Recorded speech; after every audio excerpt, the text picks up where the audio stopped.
pessoal, tudo bem? Felipe Moraes aqui, eu sou sócio da FM Consultoria, uma empresa especializada em planejamento, branding, inovação, principalmente em posicionamento de marca. E hoje eu vou falar uma coisa, um estudo, vou falar um estudo que eu achei muito legal. Ele sai um pouquinho do nosso conceito aqui do podcast, mas é muito interessante e eu já vou explicar por quê. O tema desse vídeo hoje é liderança feminina como diferencial estratégico. Por que eu trouxe isso? Isso é uma matéria que saiu no Consumidor Moderno, que é todo mundo sabe, é um dos sites que eu mais uso como referência aqui. E por que isso? A gente está vivendo uma era de uns 5, 6 anos para cá de muita mudança, né? Tem muita coisa errada, lacração, mas tem muita coisa boa que está acontecendo. E uma das coisas boas que está acontecendo é que o mercado está começando a olhar as mulheres e falar, cara, peraí, por que a mulher não é tão competente como o homem? Vamos entender, quem que criou isso no mercado que a mulher não é tão competente como o homem? Por que isso aqui me chamou muito a atenção? Eu já trabalhei em muitas empresas, muitas. Até hoje é dia 30 de junho, amanhã é dia 1º de julho de 2026, está fazendo 11 anos que eu tenho a FM Consultoria. E eu então antes, né, eu entrei no mercado publicitário em 2002. Então de 2002 a 2015, eu trabalhei em muitas agências, principalmente agências. Trabalhei em cliente, mas normalmente eu trabalhei em agência. Depois de 2015 para cá, muda tudo. Então eu passei por muitas agências. E eu vou falar para vocês, eu tive chefes maravilhosos. A grande maioria dos meus chefes, eu tive um outro meio mau caráter, assim, homem. Mas eu tive muitos chefes maravilhosos, eu tive sorte, tive muita gente boa. E eu vou falar para vocês que, para mim, as melhores lideranças sempre foram as mulheres.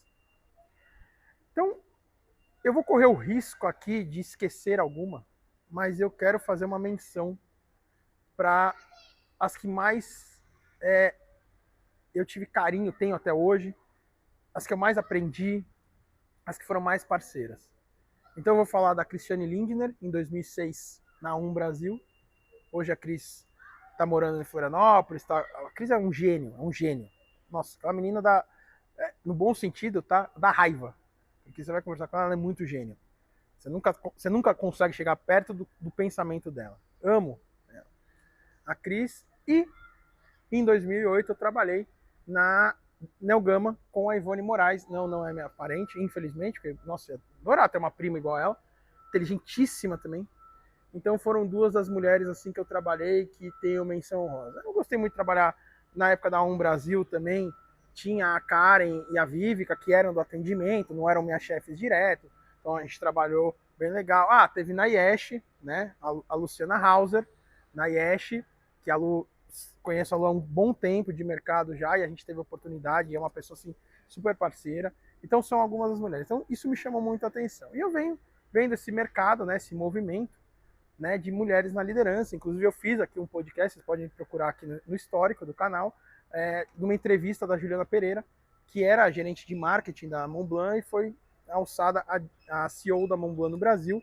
Uma mulher assim, super inteligente, extremamente acessível. A gente já trocou WhatsApp, já trocou e-mail, já trocou até mensagem pelo direct message do Instagram.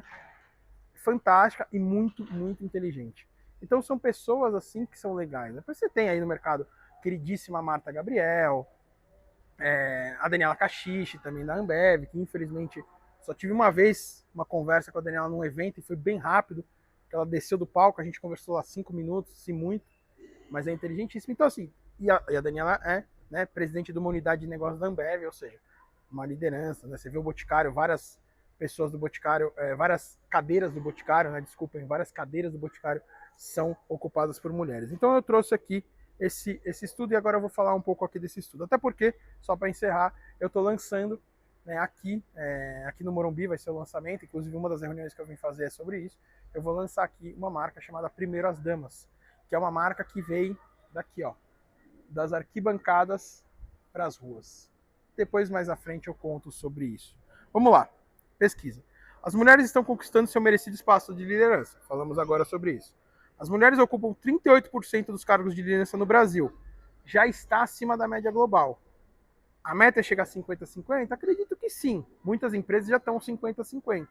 Mas, olha que interessante, apesar de não estar ainda meio a meio, que eu acho que seria o justo, ou não, acho que as mulheres deveriam estar, porque tem mais mulher do que homem no Brasil, então, teoricamente, fazendo uma conta bem de padaria, acredito que em breve a gente deva ter mais mulheres na liderança do que os homens, e está tudo bem com relação a isso, porque tem mais mulher no Brasil, esse é o meu embasamento, como tem mais mulher no Brasil, teoricamente deveria ter mais mulher no comando, a gente está bem acima da média global, isso é muito interessante. Segundo estudos da FESA Group, ainda está longe da equidade, lógico, como eu falei, tem que estar no mínimo 50-50, mas o mercado já está entendendo isso como um movimento interessante. Ambientes ainda são moldados por códigos de comportamentos masculinos. E isso também precisa mudar urgente. Ah, Felipe, mas você é um homem falando sobre isso? Sim, eu sou um homem falando sobre isso porque, como eu falei para vocês e vou repetir, a minha experiência como sendo gerido por pessoas foi muito melhor com mulheres que com homens. Lógico, eu tive homens fantásticos fazendo a gestão. Araquém Leão, na Casa Nova, que até hoje é meu amigo, eu falo que ele é meu MBA ambulante, de tanto que eu aprendi com esse cara. O Maurício Moreira, do Grupo TV1, quando eu trabalhei na Rino, então nem se fala, né? Fernando Persini e o Malnosnik, o próprio Rino, o próprio Esdras. Então, assim, eu tive muitos caras muito legais trabalhando, que eu reportava a eles, aprendi. Serginho Lima, que eu tomei de porrada do Serginho Lima. Olha, quem passou um mês comigo, sendo gerido direto com o Sérgio Lima, deve falar assim, se eu odeio o Sérgio Lima. Não, eu amo o Sérgio Lima. Porque o Sérgio Lima me dava porrada, mas dali 2 minutos a gente tava tomando Coca-Cola junto na padaria, né?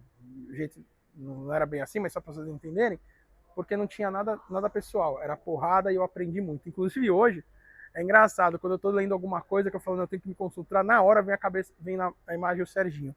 Eu falo, pô, imagina que se o Serginho estivesse vendo isso daqui.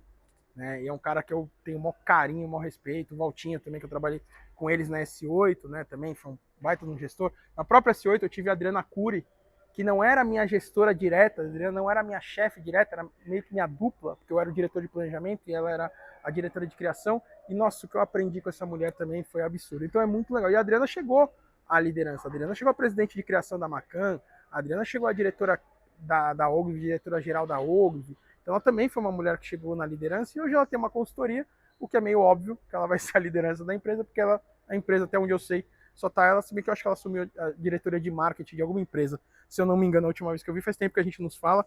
Mas, Dri, você vê esse podcast, um beijão para você. 91% das mulheres acham que precisam mudar a postura natural para ter respeito ou validação no ambiente de trabalho. Baita erro isso aqui. Não, você não pode mudar a sua essência para ser aceita. A gente teve lá na década de 80 o clássico filme Tutsi, né, que recentemente o Leandro Hassum teve como inspiração para fazer Uma Advogada Brilhante, que também é sensacional o filme. Né, o Hassum de mulher é muito engraçado. Bom, o Hassum eu sou suspeito para falar, porque para mim é um dos melhores que tem. Sou muito fã dele. Então, assim, não é para fazer isso. Você não precisa mudar o seu código, código de se vestir, código de falar, a sua essência. Você não precisa fazer isso. Pessoal, só desculpa, tá? Eu tô bem gripado, eu tô com uma coceira no nariz. Eu faço isso, eu deixo bem claro, tá? Eu não uso nenhum tipo de droga. Porque vira e mexe, eu tô assim com o nariz, eu tenho rinite também. Eu nunca usei nenhum tipo de droga, graças a Deus. Eu sou um publicitário fora da curva, eu brinco, né? Eu nunca usei nenhuma droga. Então, se vocês virem assim, não cheirei e tô aqui falando, tá? Eu sou agitado mesmo, pra caramba, tá? E tô com um pouco de rinite e um pouquinho de gripe. Mas vamos lá. Então, você não tem que mudar nada disso, tá bom? 70,1% das mulheres relatam ter recebido feedbacks diferentes das direcionadas aos homens em situações similares. E isso é outra coisa para mudar. Por isso que a FESA Group traz a pesquisa dizendo que ainda não está igual. Não é que não está igual só no 50-50. Olha o que eu estou trazendo aqui de dados que as empresas precisam mudar. A Ana Verone, que é CMO da 99, avalia que seu olhar feminino ajudou em um novo posicionamento de marca, olhando mais para a segurança com foco na segurança das passageiras, um olhar que talvez nós homens não teríamos. Pode ser. Ela não falou isso, eu estou falando, talvez os homens não teriam. Por quê? Porque, historicamente, a mulher está mais preocupada com a família do que o homem. Não que o homem não se preocupe, muito pelo contrário, a gente se preocupa. Mas a mulher tem uma visão. Uma vez eu estava assistindo uma aula de antropologia do Solazzi, que era meu professor na FMU, e ele falou uma coisa assim que muito me marcou. Ele falou: olha, a gente tem que entender que desde lá de trás, a mulher ela tem uma visão mais micro, o homem tem uma visão mais macro. Por quê? Porque o homem ia para caçar, então ele tinha que ter a visão macro dos animais, e a mulher ficava em casa cuidando da família para que animal não atacasse as crianças, para que não invadisse sua casa. Então a mulher ela tem um papel mais acolhedor, mas uma visão mais micro. Isso é antropologia falando e eu concordo com o que está falando. Então hoje a gente vê muito isso, né, da mulher ter essa visão mais micro. Ah, a mulher é melhor que o homem? Não, cara. Não é porque você é mulher, você é melhor que o homem, você é homem, você é melhor que mulher. Não é isso. A gente tem que entender sobre competências. Eu estava aqui agora conversando aqui na reunião que eu tô, e a gente estava falando de uma empresa que não tem nada a ver com aqui com São Paulo, uma outra empresa que, coincidentemente, eu e as pessoas que estamos conversando aqui, a gente conhece uma galera, e pintou uma vaga lá. E eu falei, pô, cara, vamos indicar um amigo meu, ele tá desempregado, né? Ele tomou um golpe lá da empresa que ele trabalhava, sumiu uma pessoa lá e fez aquilo que todo mundo espera, né? Chega lá, manda todo mundo embora, traz os amiguinhos dela e tal. Ele falou, cara, não dá. Eu falei, por quê? Ele falou, porque o presidente da empresa quer uma mulher para essa vaga. Eu falei, mas por quê? Ele falou, porque tem muito homem, ele quer dar uma quebrada. Eu falei, olha, faz sentido. E aí um dos caras da reunião falou assim, faz sentido e também não faz, porque se um homem tecnicamente é melhor que a mulher, ele não tem por que contratar a mulher. Concordo, como eu também concordo o inverso. Então a gente tem que entender sobre competências, não sobre sexo. O meu avô sempre falava uma coisa para mim, infelizmente desde 2014 ele não tá mais aqui, mas eu guardo muito isso. Ele falava assim para mim, caráter não tem sexo, não tem religião e não tem cor. Caráter você tem ou você não tem, tá? Então a gente está vendo aqui isso. Ó, dentre as 50 CMOs mais influentes do ranking de elite da Infomoney de 2025, 52 já são mulheres. Então na liderança de marketing das 50 cadeiras de CMOs mais influentes, segundo esse ranking, o Elite Infomoney, 52% são mulheres. Então temos aqui 26 mulheres e 24 homens, mais ou menos, fazer uma conta bem rápida. O horário feminino para as marcas é importante. A mulher tem preocupações com o micro maior do que o homem, que pensa mais no macro, como eu falei isso para vocês. Era uma observação que eu tinha feito aqui para falar para vocês no roteiro. Eu falei um pouquinho antes. Segundo o estudo do Meio Mensagem, a mulher no comando não é mais pauta de diversidade, mas algo que pode mudar o negócio. Isso é interessante. Pode mudar? Pode. Então, assim, vamos sair dessa pauta, dessa agenda woke de diversidade, que não deu em nada. Tá? A gente viu aí a Disney se ferrando, um monte de empresas se ferrando. Né? Eu lembro aquela polêmica que teve quando o Polo lançou uma campanha usando homossexuais. Ai, não, a campanha foi um sucesso. Por que não teve mais? Por que só teve uma? Entendeu? Vamos pensar. Teve uma outra marca gigante aí que começou a dar uma lacrada.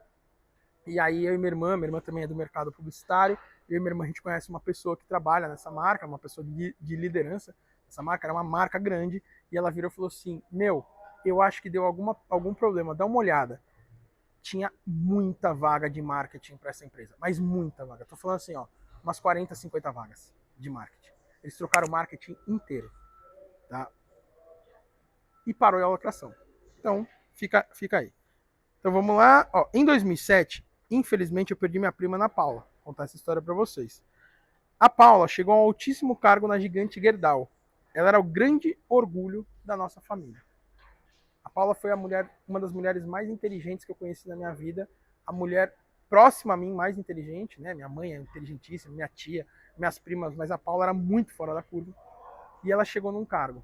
E aí teve uma vez que eu estava na faculdade, logo que eu comecei na faculdade, onde você trabalha? Você trabalha? O cara falou, eu trabalho na Gerdau. Aí eu falei assim, cara, Gerdau, pô, você conhece a Ana Paula Mengato? O cara gelou, falou, de onde você conhece? Eu falei, ela é minha prima. Não é, seu nome é Moraes? Como é que... Não.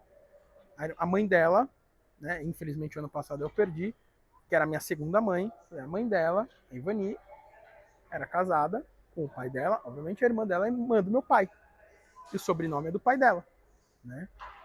Puta, ela é minha chefe. Ih, aí comecei a brincar. Ih, agora você tá ferrado. Agora você vai ter que pagar lanche pra mim, vai ter que não sei o que e tal. E ele brincando pra caramba, né? O Wagner, cara, super gente boa. E ele falou pra mim uma vez, ele falou assim, cara, sua prima é muito competente, mas assim, sabe qual é o grande problema? Lá dentro todo mundo acha que ela tem caso com alguém. Não, ela não tem caso com ninguém. Era sua competência. Graças a Deus, isso tem diminuído, tá? Graças a Deus. Segundo a Forbes, outra empresa de orgulho do Brasil, que é o Boticário, atingiu em 2023 56% dos cargos de liderança ocupados por mulher. o que faz todo sentido para uma marca cujas mulheres são um grande público. Aqui eu acho que faz todo sentido. O potencial concorrente, que é a Natura, tem 50,5% de mulheres nos cargos de liderança. Porém, na área mais estratégica da empresa, que é produto e desenvolvimento, 75% dos cargos de liderança de produto e desenvolvimento da Natura são mulheres. Mulher tem que ter o mesmo direito que os homens. E eu defendo muito essa pauta.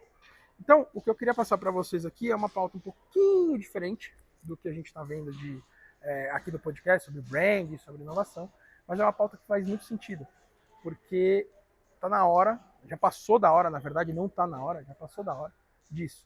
E eu tenho muito orgulho de falar que eu estou comandando, né, em breve a gente está lançando a Primeiras Damas, que é uma marca totalmente voltada, como eu falei, da arquibancada para as ruas, voltada ao público feminino, e eu tenho muito orgulho de falar que das 6 pessoas que estão trabalhando nessa marca, só tem um homem, que sou eu.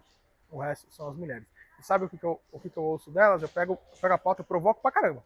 Eu já falei pra elas, assim, eu não vou... A palavra final é minha, porque a marca foi eu que fiz, eu que desenvolvi, tá tudo certo. Palavra final, vamos ou não vamos.